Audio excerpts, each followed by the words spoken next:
evolución a tu clase. Bienvenidos a la clase al revés, Ciencias Naturales, tercer periodo.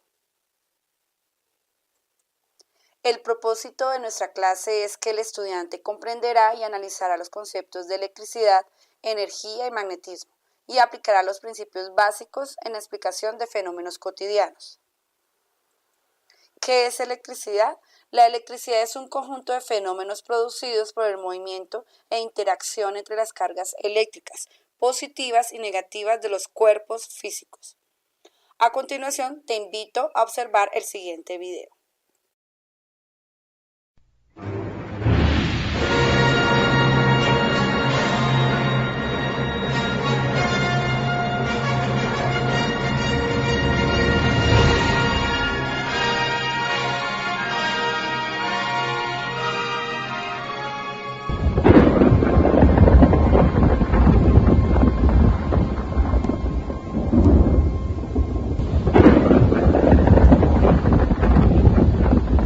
¿Qué es un rayo?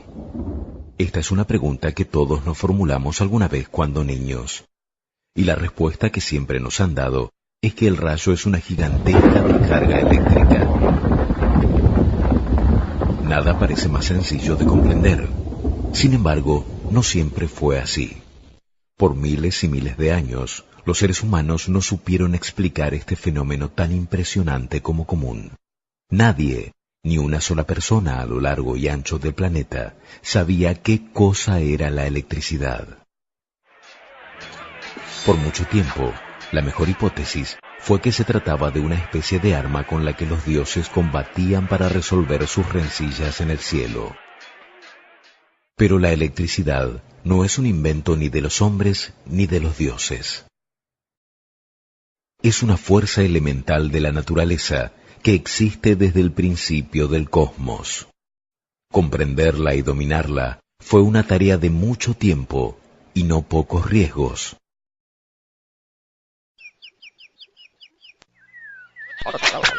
Los hombres primitivos tenían una gran curiosidad, pero los rayos eran demasiado peligrosos, capaces de partir un enorme árbol en dos o carbonizar a un animal en una fracción de segundo.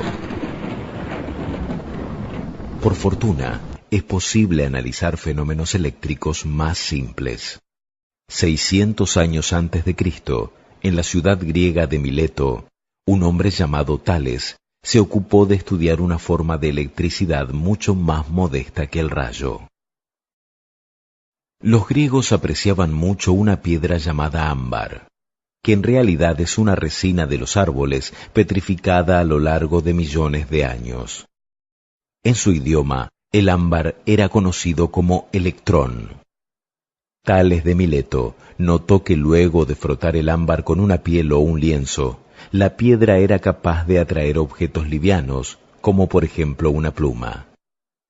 A pesar de su aguda observación, Tales no podía pensar en ninguna explicación para esa propiedad del ámbar, salvo que se trataba de alguna forma de magia. Tuvieron que transcurrir 3 siglos hasta que otro filósofo griego descubriera que muchas sustancias además del ámbar eran capaces de atraer objetos livianos luego de ser frotadas. Se llamaba Teofrasto y escribió el primer tratado sobre electricidad, aunque sin darle ese nombre todavía, para explicar que esa curiosa propiedad se debía a una especie de alma o un espíritu que estaba escondido en ellas. Siguieron pasando los años, las décadas, las centurias, sin que nada pudiera aclarar el misterio.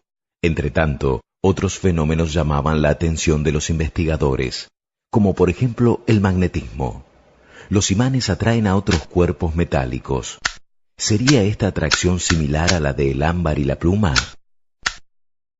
Hacia fines del siglo XVI, el inglés William Gilbert, en recuerdo del nombre griego del ámbar, electrón, llama por primera vez electricidad a esta fuerza y abre las puertas a un sinfín de descubrimientos. Muy pronto, inspirado en los estudios de Gilbert, el alemán Otto von Guericke inventa una máquina para generar electricidad estática frotando una esfera de azufre.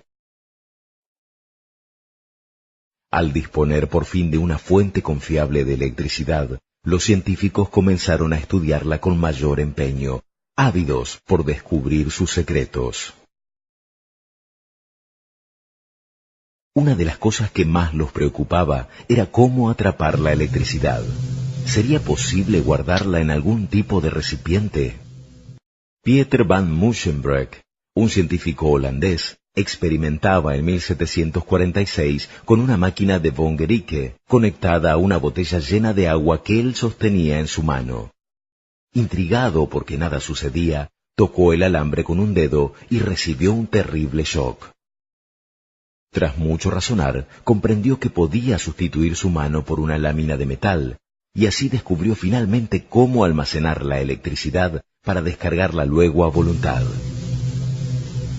Este artefacto fue llamado la botella de Leyden, en recuerdo de la ciudad holandesa donde vivía y trabajaba su inventor.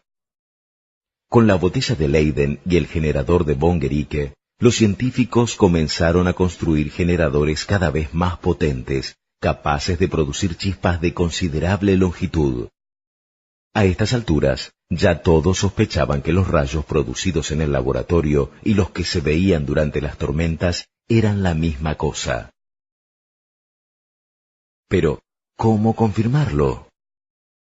Apenas 6 años después de la experiencia de Van Musschenbroek, el periodista, político y filósofo Benjamin Franklin realiza en América un histórico experimento. Remonta un barrilete en medio de una tormenta hasta que un rayo se descarga cerca de él. La energía viaja por el hilo, pasa a través de una llave de hierro y de allí a una botella de Leyden.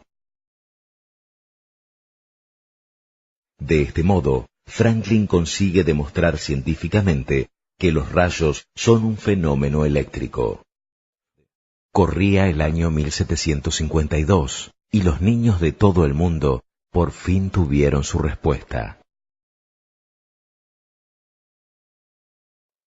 Como bien ya conocemos, podemos encontrar algunos personajes que aportaron a la electricidad, como Tales de Mileto, Benjamin Franklin, Michael Faraday, Joseph Thomson, Thomas Alva Edison, entre otros. ¿Qué es fuerza eléctrica? Es una propiedad de la materia que determina la cantidad de electricidad que se acumula en un cuerpo por medio de la pérdida o ganancia de electrones. Pueden ser positivos o negativos. Un ejemplo de fuerza eléctrica es al frotar un globo con tu ropa, enseguida lo pasas por tu cabello y observarás cómo el globo atrae el cabello hacia él. Existen diferentes métodos de electrización de los cuerpos. Frotamiento. Frotamiento es al frotar dos cuerpos eléctricamente neutros, ambos de cargas, uno con carga positiva y el otro con carga negativa. Contacto. Se puede cargar un cuerpo con solo tocarlo con otro previamente cargado. En este caso, ambos quedan con el mismo tipo de carga. Inducción. Supongamos que tenemos dos conductores neutros que hacen contacto entre sí, se encargan sin frotar, con algún aislante y sin tocarlos con otro cuerpo que esté cargado.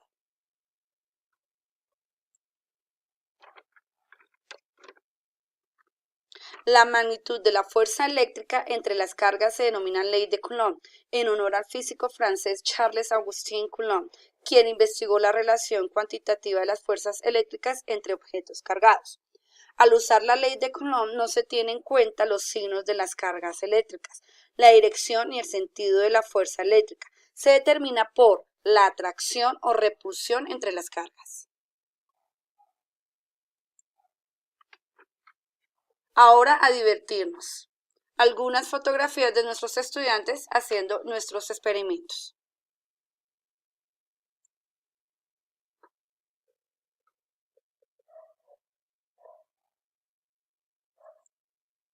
Materiales conductores y no conductores. Encontramos, por ejemplo, en los conductores, que es un material que ofrece poca resistencia al paso de la electricidad. Generalmente son alteraciones o compuestos con electrones libres que permiten el movimiento de cargas. Podemos encontrar los metales como cobre, hierro, plata, oro. Semiconductores. Los átomos de esos elementos son menos propensos a ceder electrones cuando los atraviesa una corriente eléctrica y su característica principal es dejarlas pasar en un solo sentido e impedirlo en sentido contrario. Ejemplo, el aluminio y el silicio. No conductores o aislantes. Los aislantes cuyos átomos ni ceden ni captan electrones. Entre estos materiales se encuentran el plástico, el vidrio, la goma, la cerámica.